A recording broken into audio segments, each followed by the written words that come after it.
विदाई की बेला लड़की की शादी का सबसे दुखद और महत्वपूर्ण पल होता है और विदाई जब बिन मां की बच्ची की हो तो माहौल कुछ अलग ही होता है। शिल्पा भी एक ऐसी ही लड़की थी जिसकी मां की मौत बचपन में तभी हो गई थी जब शिल्पा मात्र 2 साल की थी। शिल्पा के पिताजी ने फिर से शादी इसीलिए नहीं की ताकि इस नन्ही सी जान को सौतेली शब्द से पाला ना पड़ जाए। फिर तो शिल्पा दादी, बुआ, चाची और कभी कभी मौसी के सहारे पलने लगी। शिल्पा के पिता जगन बाबू अच्छी सरकारी नौकरी में थे, इसी कारण रुपए पैसे की कोई कमी नहीं थी। पैसा अच्छा था, इसीलिए रिश्तेदार भी पास थे। जगन बाबू ने शिल्पा को उच्च शिक्षा दिलवाई और अपने प्रभाव से एक मल्टीनेशनल कंपनी में अच्छे पद पर नौकरी भी लगवा दी। अब जब बात शिल्पा की शादी की आई तो सभी रिश्तेदारों ने अपने अपने रिश्तेदारों की दावेदारी प्रस्तुत की, किंतु जगन बाबू ने एक ऐसे लड़के का चयन किया जो भारतीय संस्कारों के पारिवारिक माहौल में पला बड़ा था तथा अपने देश प्रेम व पारिवारिक उत्तरदायित्व के प्रति जागरूक रहते हुए विदेश में मिली मोटी तनख्वाह वाली नौकरी को छोड़कर देश में रहकर सरकारी नौकरी कर रहा था। जगन बाबू भी यही चाहते थे कि शिल्पा आखिरी समय तक उनके साथ रहे। पढ़े लिखे लड़के तो और भी मिल जाते, परंतु राहुल जैसी विचारधारा वाला लड़का मिलना कठिन था। जब से जगन बाबू ने राहुल का चयन किया है तब से उनके रिश्तेदारों के स्वर बदले हुए हैं और रोज राहुल और उसके परिवार के बारे में नई नई बातें लेकर आते हैं। मसलन राहुल के घर वाले बहुत कंजूस हैं तथा उसके घर में काम करने वाले नौकरों के नाम पर सिर्फ बर्तन व पोंछे वाली है, बाकी के काम हाथ से करने पड़ेंगे। राहुल का विदेश सेवा में चयन एक अफवाह है, वरना आज विदेश की नौकरी कौन छोड़ता है। होटल वगैरह में खाना खाना पसंद नहीं है, बेचारी लड़की तो घर में ही घुट घुट कर मर जाएगी। और कमला चाची ने तो यह कहकर सबको चौंका ही दिया कि राहुल की मां तो सौतेली है और बहुत सख्त मिजाज की है। अब तो बातों का बतंगड़ ही बनने लगा। सब जगन बाबू के इस रिश्ते की समीक्षा अपने अपने हिसाब से करने लगे। सबसे ज्यादा आश्चर्य तो इस बात को लेकर था कि जिन जगन बाबू ने अपनी पुत्री पर सौतेली मां की छाया नहीं पड़ने दी, उन्हीं जगन बाबू ने शिल्पा को सौतेली सास के यहां भेजने का निर्णय कर लिया। अब सभी लोग दबी जुबान से जगन बाबू के निर्णय की आलोचना करने लगे। कुछ लोग तो यहां तक कहने लगे कि शिल्पा के जन्म के समय जगन बाबू को पुत्र की अपेक्षा थी और इसलिए उन्होंने कई मन्नतें भी मांगी थी।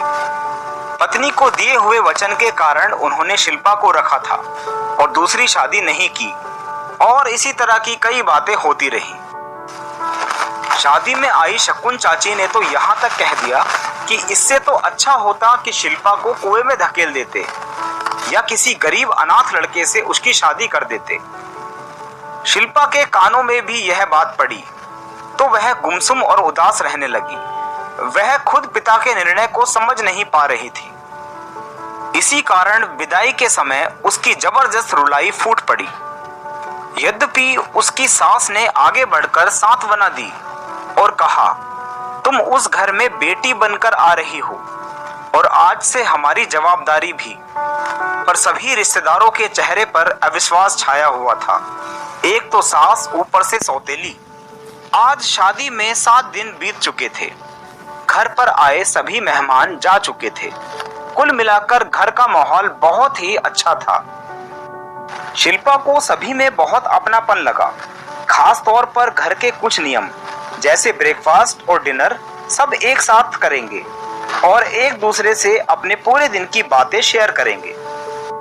शिल्पा नई नई थी, इसीलिए सहमी सहमी रहती थी और कम शब्दों में अपनी बात कहती थी। पगफेरों के समय शिल्पा ने यह बात अपनी चाची को बताई भी थी, परंतु उन्होंने कहा कि अभी नई नई है इसीलिए मीठा बोल रही है, असली रंग तो कुछ समय बाद ही दिखेगा। 2 दिन बाद शिल्पा फिर ससुराल आ गई। आज से ही शिल्पा व राहुल को अपने अपने ऑफिस ज्वाइन करने थे। शिल्पा का कमरा दूसरी मंजिल पर था। वह तैयार होकर ऑफिस के लिए निकल रही थी कि जल्दबाजी में साड़ी में फंसकर उसका पैर उलझ गया और वह सीढ़ी से लुढ़कते हुए नीचे आ गई। उसे उठाकर तुरंत नजदीक के हॉस्पिटल में ले जाया गया। एक्सरे से पता चला कि उसकी कूल्हे की हड्डी क्रैक हो गई है और उसे 1 महीने तक बेड पर ही रहना होगा। शिल्पा अस्पताल में ही एडमिट रहना चाहती थी, क्योंकि एक तो वह स्वयं उस घर में नई थी और दूसरा उसके मन में एक अनजान सा भय छाया हुआ था जो उसके रिश्तेदारों ने उसके मन में भर दिया था। परंतु घर के बाकी सदस्यों का मत था कि ऐसे में खर्चा भी ज्यादा होगा और उसके हिसाब से सुविधा भी नहीं मिल पाएगी और घर के एक सदस्य को तो हमेशा यहाँ रहना ही होगा और इसका प्रभाव बाकी सदस्यों पर भी पड़ेगा, तो आखिरकार घर पर रहना ही उचित होगा।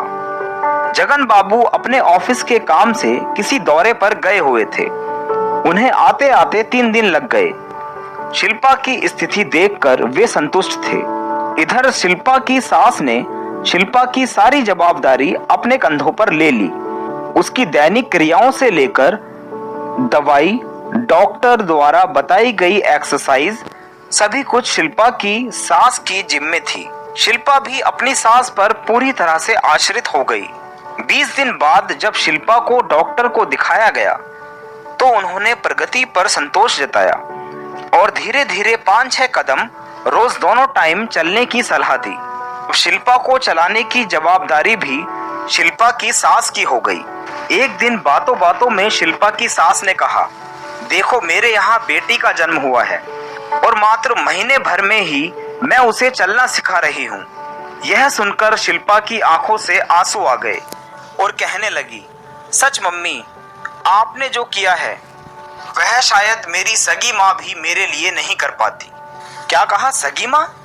अरे माँ कब से सगी या सौतेली होने लगी? माँ तो बस माँ होती है। सगी या सौतेली तो सिर्फ स्त्री होती है और जिस दिन उस स्त्री के अंदर ममता जाग जाती है तब वो सिर्फ केवल माँ बन जाती है। जगन बाबू पता नहीं कब दरवाजे पर आ गए थे और उनकी बातें सुन चुके थे। उन्हें अब लग रहा था शायद रिश्तेदारों की बातों में आकर उनका शादी ना करने का निर्णय गलत था। शिल्पा को माँ के प्यार से वंचित रखने के लिए वह अपने आप को दोषी पा रहे थे।